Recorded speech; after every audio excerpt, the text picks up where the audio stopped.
ओम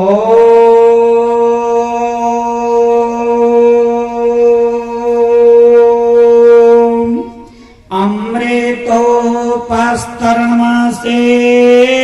स्व। ग्रहण कर ले। दूसरी बार उसी हथेली पे आचमन 3 बार करते हैं। हमारे शरीर भी 3 प्रकार का है, स्थूल शरीर, कारण शरीर और सूक्ष्म शरीर। ये तीनों को शुद्ध करने के लिए 3 बार आचमन। ओम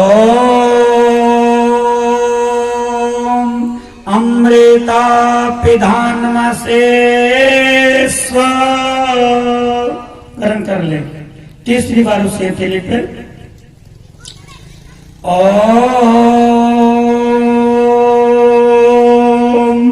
सत्यम यशः श्रीमये श्री श्वेतां स्वाहा। अथे हस्तक्षालन, हाथ को प्रक्षालन कर ले, धो ले, यानी 1 चम्मच जल के बराबर में छोड़ दे। अब दूसरे हाथ की हथेली पर 1 चम्मच जल ले, दाएं हाथ से चम्मच पकड़ ले और बाएं हाथ की हथेली पर 1 चम्मच जल। ओम वाम आसेस्तो, 1 बार केवल मुंह में 2 बार नहीं, बकाये 2 द्विवचन है इसलिए 2 बार। ओम नसोर में प्राणस्तो, ओम अक्षनोर में चक्षुस्तो, ओम कर्णोर में श्रोतमस्तो, ओम बाहोर में बलमस्तो, ओम ओर्वोर्मा ओजोस्तो, ओम अरिष्टानि विंगानि तनुस्तनवा में सहसंतो। अभी सभी यज्ञवेदी पे जितने जो बैठे हुए महानुभाव और मातृशक्ति हैं, उनसे हम 2 कर्म कराया हूँ। देखिए, ये जो वेदी साधारण वेदी नहीं है, और एक परमपिता परमात्मा जो वेद आदि शास्त्रों के अनुकूल संदेश और उपदेश दिए हैं, उसके तहत हम कर्म करने के लिए यज्ञवेदी पे बैठे हुए हैं। जो भी यहाँ पर क्रिया होगा पूर्ण रूप से वैदिक होगा, अवैदिक का लेश मात्र भी इसमें संदेश संकेत नहीं है। ये जो भी प्रक्रिया होगा प्रमाण युक्त होगा। अभी जो हम आचमन किए हैं उसका प्रमाण मनुस्मृति में आता है। मनुस्मृति में श्लोक है, आद्विगत्राणि शुद्ध्यन्ति मनसतेन शुद्ध्यति विद्या तपोभ्याम भूतात्मा बुद्धि ज्ञानेन शुद्ध्यति। इसका भाव है स्नान करने से आधा गात शुद्ध होता है। आद्विगत्राणि शुद्ध्यन्ति, कोई व्यक्ति मन में ऐसा धारणा बनाए हुए है कि स्नान करने से मुक्ति प्राप्त होता है, इसलिए गंगोत्री जमोत्री और कावा काशी में जाकर के स्नान करते हैं, गंगा में डुबकी लगाते हैं। ऐसा कभी नहीं हो सकता। स्नान करने से मुक्ति नहीं, बल्कि मुक्ति तो अत्यंत पुरुषार्थ और यौगिक वैदिक क्रिया से किया होता है। स्नान करने से नहीं, बल्कि स्नान करने से आद्विगत्राणि शुद्ध्यन्ति, आधा गात शुद्ध होता है स्नान करने से। मनसतेन शुद्ध्यति, जो व्यक्ति जितने सत्यवादी होता है, जितेंद्रिय होता है, जितने आध्यात्मिक और धर्मनिष्ठ सत्यनिष्ठ होता है, उतने व्यक्ति का उसका मन जो है वो शुद्ध होता है। मनसतेन शुद्ध्यति विद्या तपोभ्याम भूतात्मा, विद्या और तप के माध्यम से आत्मा की शुद्धिकरण होती है। और बुद्धि ज्ञानेन शुद्ध्यति, सात्विक ज्ञान से बुद्धि जो है वो शुद्ध होती है। बुद्धिमान होना अलग बात है, लेकिन शुद्ध बुद्धि का होना भी अपने आप में पूर्ण है। बुद्धिमान तो आतंकवादी भी कम बुद्धि वाले नहीं होते, जो देश के हित में बल्कि विश्व के अहित में काम करते हैं। बड़े बड़े चुगलीबाजी करने वाले, बड़े बड़े षड्यंत्र करने वाले व्यक्ति भी बुद्धिमान होते हैं, लेकिन शुद्ध बुद्धि का नहीं, बल्कि वो अशुद्ध बुद्धि के होकर के देश को, राष्ट्र को हित नहीं बल्कि अहित करते हैं। इसलिए शुद्ध बुद्धि का होना जरूरी है। तो मनसतेन शुद्ध्यति विद्या तपोभ्याम भूतात्मा बुद्धि ज्ञानेन शुद्ध्यति, सात्विक ज्ञान से बुद्धि जो है वो शुद्ध होती है। तो आइए ठीक उसी तरह से जो आचमन किए हैं, हमारे अंतःकरण को शुद्ध पवित्र करने के लिए 2 बार आचमन किए हैं, और तीसरे बार आचमन में परमपिता परमात्मा से मांग करता है यजमान कि हे ईश्वर, मैं तो आपको नमन करता हूँ, स्तुति प्रार्थना उपासना करता हूँ, बदले में हमारे कुछ चाह है। क्या चाह है? तो इच्छा है। क्या इच्छा है? तो सत्यम यश श्री मयि श्री श्वेतां स्वाहा, हे ईश्वर, मुझे सत्य यश श्री और मयि ये 4 पदार्थों की कामना इच्छा करता हूँ, इच्छन करता हूँ, इसकी प्राप्ति कराएं। इन भावों से 3 बार आचमन के अंग स्पर्श करे, वांग में भाष्यस्तो, हमारी वाणी मधुर हो, कभी भी कटु शब्द का प्रयोग न करो। नसुर में प्राणस्तु मीन्स हो, क्या हो, नासिका के अंदर सांस लेने की शक्ति 100 वर्ष तक है। जीवेन सरद सतम, तो कैसे जीवित रहूं। अगला मंत्र कहता है अक्षनोर में चक्षु वस्तो, आंखों से देखते हुए जीवित रहूं, कानों से सुनते हुए जीवित रहूं, भुजाओं में बल हो ताकि अपने हर कार्य को करने में सक्षम हो, पैरों में चलने की शक्ति हो, अपने पैरों से चल करके भुजाओं से कर्म करते हुए अपना और अपना परिवार का, अपना समाज का निर्माण करूं, विस्तार करूं। एक परमपिता परमात्मा से अनुकंपा मांगते हुए ये आचमन और अंग स्पर्श किए। आइए अब आगे हम परमपिता परमात्मा की स्तुति प्रार्थना उपासना करेंगे। स्तुति प्रार्थना उपासना बड़ी ध्यान पूर्वक के करेंगे। परमपिता परमात्मा की स्तुति भी है, प्रार्थना भी है और उपासना भी है। तो आइए हम परमपिता परमात्मा की स्तुति प्रार्थना और उपासना करते हैं।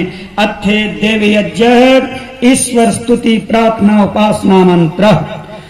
ओम विश्वानि देव सवेतर दूरेतानि परासुव, यद भद्रम तन्न आसुव।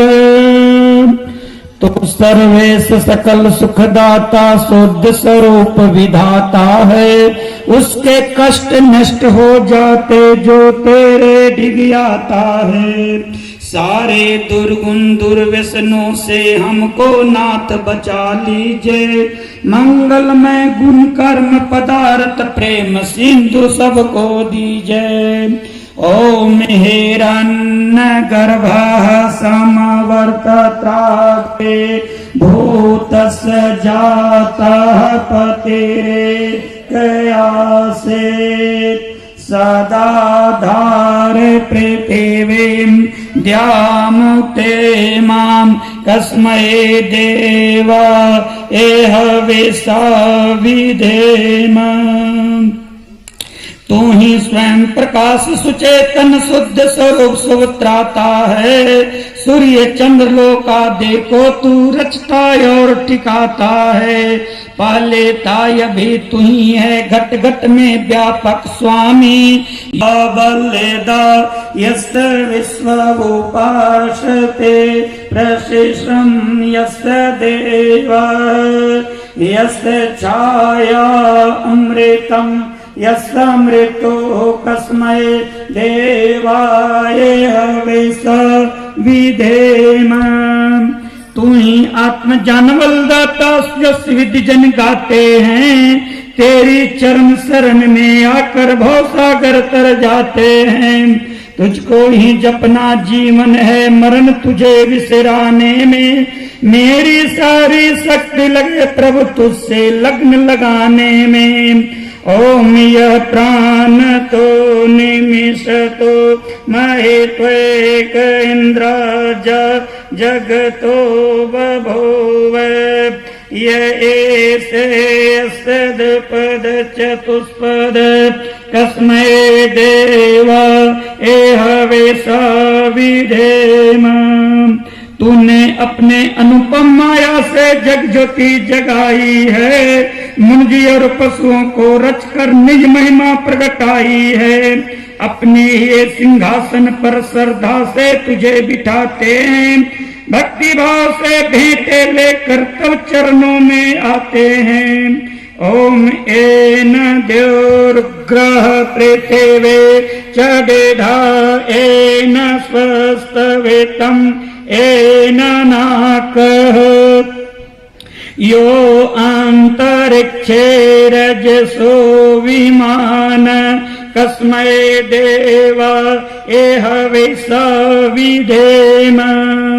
तारे रवि चंद्रादिक रच कर निज प्रकाश चमकाया है। धरनी को धारण कर तूने कौशल अलख लखाया है। तू ही विश्व विधाता पोषक, तेरा ही हम ध्यान धरे। शुद्ध भाव से भगवान तेरे भजन अमृत का पान करे। ओम प्रजापते न त्वदेतानन्यो विश्वाजातानि परिता बभूव, यत्कामास्ते जुहुमस्तन्नो अस्तो वयं श्याम पतयो रईनाम। तुझसे बड़ा न कोई जग में, सब में तू ही समाया है।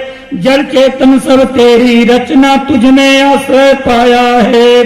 हे सर्वोपरि विभो विश्व का तूने साज सजाया है। धन दौलत भरपूर दीजिए, यही भक्त को भाया है। ओम स नो बंधुर्जनिता सवेधाता धामानि वेद भुवना निविश्व। यत्र देव अमृत मानस नास्त्रिय धामन देरयंत। तू गुरु है परजय, तू ही है पाप पुण्य फल दाता है। तू ही सका बंधु मम, तू ही तुझसे ही सब नाता है।